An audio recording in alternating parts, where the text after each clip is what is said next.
Friends, स्वागत है आप सभी का मेरे चैनल पर। बिना किसी देरी के इस चैप्टर को स्टार्ट करते हैं।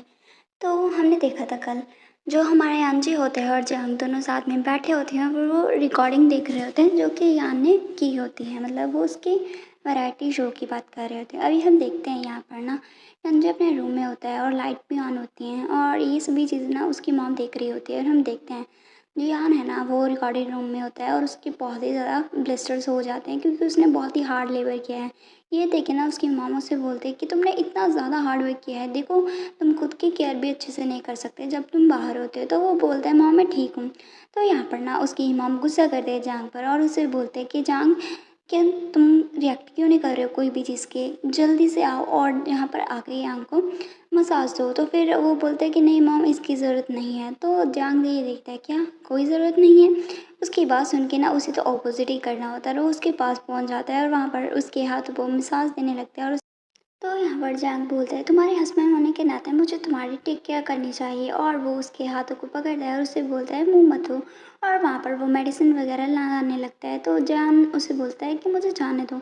तो जान बोलता है कि नहीं नहीं, मैं तुम्हें दिखाना चाहता हूँ मैं कितनी अच्छी मसाज कर सकता हूँ। तो यहाँ पर वो दोनों एक दूसरे से बहस करने लगते हैं कि मुझे जाने दो। और वो उसके हाथ को नहीं छोड़ता। यहाँ पर उसकी मॉम मैंने बोलती है कि वाह, तुम दोनों तो काफ़ी ज़्यादा अच्छे से और करीब आने लगे हो। और आगे बोलता है कि वैसे शाओ, तुम ना इतनी मेहनत कर रहे थे वेजिटेबल सेल करने के लिए, फिर भी तुम्हें यहाँ पर ट्रबल क्यों हुआ। तो यहाँ पर हम देखते हैं वहाँ पर जो सीन चल रहा होता है वीडियो में, उस वहाँ पर एक एक्टर होता है ना, वो उससे यार उसकी मनी छीन लेता है। तो वो बोलता है क्या तुम क्रेज़ी हो गए हो, मुझे मेरी मनी वापस करो, मुझे अब वेजिटेबल्स बाय करने हैं, मैं तुमसे नहीं, मैं ग्रैंड माँ से लेना चाहता हूँ। तो यहाँ पर यान उससे बोलता है कि तुम इतना नर्वस क्यों हो। और फिर वो बोलता है मैं ये बता सकता हूँ, तुम ग्रैंड माँ को ट्रिक करना चाहते हो। और फिर वो बोलता है डायरेक्टर इसकी मनी चेक करो, मतलब वो नकली मनी होती है।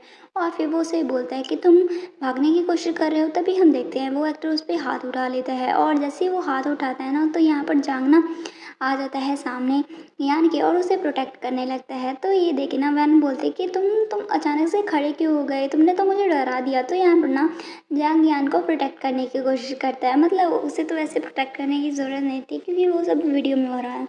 यहाँ पर ना वैन उसे बोलते कि शौक, तुम्हें हर्ट हुआ, इस रिकॉर्डिंग जो शो था ना, ये तुम्हारे लिए बहुत ज़्यादा सफरिंग रहा है, तुम्हें कितना ज़्यादा सहना पड़ा है, इस तरह की जॉब फिर से मत करना फ्यूचर में।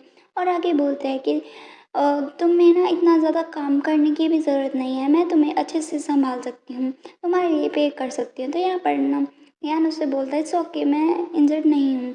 और इसके अलावा हमने वक्त पर पुलिस को बुला लिया था और उसे वहाँ से ले जाया गया था। तो वो उसकी मॉम बोलती है हाँ, तुमने बिल्कुल सही कहा, मैं उसे जेल में देखना चाहती हूँ। यहाँ पर ना हम देखते हैं जो जांग है वो खड़ा होता है और यहाँ पर यान सोचता है ये क्या कर रहा है। यहाँ पर बेन बोलते हैं कि जांग, तुम्हें क्या किसने पनिश किया है कि तुम्हें खड़ा रहना है। तो फिर जांग ना, हम देखते हैं जो कि ब्लश कर रहा होता है अपनी ही हरकतों पर। यहाँ पर वो बोलता है मैं तो बस ऐसे ही इधर उधर मूव अराउंड कर रहा था। तो यहाँ पर ना वो बोलता है कि तुम ये सब देखो, मुझे भी कुछ और चीज़ें करनी है। और हम देखते हैं वो जाता है बालकनी में और वहाँ पर जाके ना किसी को फ़ोन पे कहता है कि बेस्ट लॉयर्स भेजो, मैं ना उसे लीगली पनिश करना चाहता हूँ और मैं नहीं चाहता वो इतनी जल्दी बाहर आए। और सभी एविडेंस को प्रिपेयर करो जिसने भी ये सारे र्यूमर्स स्प्रेड किए हैं यान के खिलाफ। मतलब वो तो पूरी एक्शन में आ जाता है और वो सोचता है कि यान इतना भी अनाई नहीं है, ऐसा लगता है कि मैं उसे अच्छे से नहीं जानता हूँ, मैं उसकी एक साइड ही जानता हूँ। और फिर वो सोचता है, लेकिन वो बहुत ही ज़्यादा वैसे तो नॉनसेंस करता है, लेकिन बाहर अगर उसे कोई रॉन्ग प्रूव कर दे, उसके साथ कोई बुरा बिहेव करे, तो वो कोई वर्ड भी नहीं बोल पाया। यहाँ पर हम देखते हैं शाम का सीन हो जाता है और जो जांग है वो यान के पास जाता है और यांग अभी अभी शावर लेकर बाहर आया होता है। तो यहाँ पर यान उससे बोलते हैं मैं कल ही वापस चला जाऊँगा। यांग बोलता है ये तुम्हारी इच्छा है। तो वो बोलता है जल्दी से लाइट्स ऑफ कर दो, मैं अभी बेड पे जा रहा हूँ। और वो बेड पे चला जाता है। और फिर ना जांग जैसे जाता है वो यान से पूछता है क्या तुम्हें मुझे बता सकते हो कि मेरी मॉम पे जो एक्सपेक्ट करेंगी वो मेरा छोटा भाई होगा या फिर बहन होगी। तो यान उससे बोलता है वो एक छोटा भाई होगा और इसके अलावा तो हमें चिंता करने की ज़रूरत नहीं है, वो फ्यूचर में काफ़ी अच्छा स्ट्रॉन्ग रहेगा। तो यहाँ पर ना उसे बोलता है थैंक यू। यहाँ पर ना यहाँ सोचता है कि उसको पता है कि उसका टाइम रन हो रहा है, मतलब उसके पास ज़्यादा वक्त नहीं बचा है, ये उसके लिए बहुत ही हार्ड होगा। और यहाँ पर हमारा चैप्टर फिनिश हो जाता है। नेक्स्ट चैप्टर में हम देखते हैं जो यान है वो बोलता है जांग से कि अगर तुम अपने लाइफ स्पेन के बारे में जानना चाहते हो तो मेरे पास एक वे है। तो जांग पूछता है कि कौन सा। तो फिर वो बोलता है एक्यूपेंट करने से मुझे तुम्हारे बारे में पता चल सकता है। और फिर वो बोलता है तुम्हारी बॉडी पे, मतलब हर किसी की बॉडी पे एक बोन होती है जिसे हम डेस्टिनी बोन बोलते हैं। उस पे टच करने से मुझे पता चल जाएगा कि तुम्हारी लाइफ स्पेन और तुम्हारी डेस्टिनी में क्या है। यहाँ पर ना फिर वो उसे बोलते हैं लेकिन जो डेस्टिनी बोन्स हैं वो बहुत ही हार्ड होती हैं, वो कहीं भी हो सकती हैं, हमें उसे ढूंढना पड़ेगा। यहाँ फिर वो सोचता है कि ओरिजिनली मेरे ना कोई बैड इंटेंशंस नहीं थे, अगर मैंने इसे थोड़ा बहुत और ज़्यादा टच किया तो फिर मैं किसी और की ही प्रॉब्लम बन जाऊंगा। मतलब यहाँ पर मिसअंडरस्टैंडिंग उसे हो सकती है। तो यहाँ पर जंग उसके पास आ जाता है और वहाँ पर अपना रोवर निकालता है, उससे बोलता है ठीक है जल्दी से आगे बढ़ो और मुझे टच करो। यहाँ पर ना यान ना उसे बोलता है इस तरह से यांग के सामने खड़े होने पर ना जो यान है ना वो थोड़ा सा एम्बेरस फील करता है और उससे बोलता है जाकर बेड पे लेट जाओ और वहाँ पर मैं आता हूँ। हम देखते हैं वो बेड पे लेट जाता है और वो सोचता है कि मैंने इतने ज़्यादा लोगों की बोन्स को रीड किया है लेकिन पता नहीं क्यों जिंगशो को जब मैं टच कर रहा हूँ तो मुझे अनकंफर्टेबल सा फील हो रहा है। और फिर वो उसकी जो बोन है वो सभी लोग जगह ढूंढने लगता है और वो बोलते हैं उसे तुम रिलैक्स हो जाओ। जो डेस्टिनी बोन है ना वो इस तरह से जब तुम टेंस होगे तब नहीं दिखेंगी। तो हम देखते हैं जांग थोड़ा खुद को रिलैक्स करता है और वहाँ पर वो उसे टच करने लगते हैं। तो फिर वहाँ पर ना वो सोचता है उसकी बैक पे तो नहीं है, फिर वो उसे बोलता है मूव ऑन हो।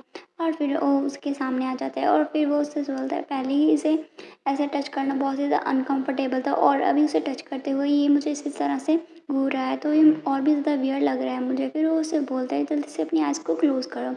यहाँ पर वो जांग ऐसे ही करता है और वो सोचता है कि इसका डेस्टिनी पेट ना काफ़ी ज़्यादा अलग है, मुझे कहीं भी कुछ भी चीज़ नज़र नहीं आ रही है। और फिर वो सोचता है उसकी जो बॉडी है ना बहुत ही ज़्यादा एक्स्ट्रा ऑर्डिनरी है और अगर इस तरह की बॉडी के साथ वो किसी और के साथ कल्टीवेट करे तो कितना अच्छा होगा। कल्टीवेट करने का मतलब आप जानते ही होंगे। तो यहाँ पर हम देखते हैं जो यान है ना खुद को इमेजिन कर लगता है जैंग के साथ और फिर वो सोचता है कि मैं क्या सोच रहा हूँ, मुझे ऐसा नहीं सोचना चाहिए। तो यहाँ पर जैंग उससे वो इस तरह से रिएक्ट करते हुए देख के उसे बोलता है क्या तुम्हें मिल गए।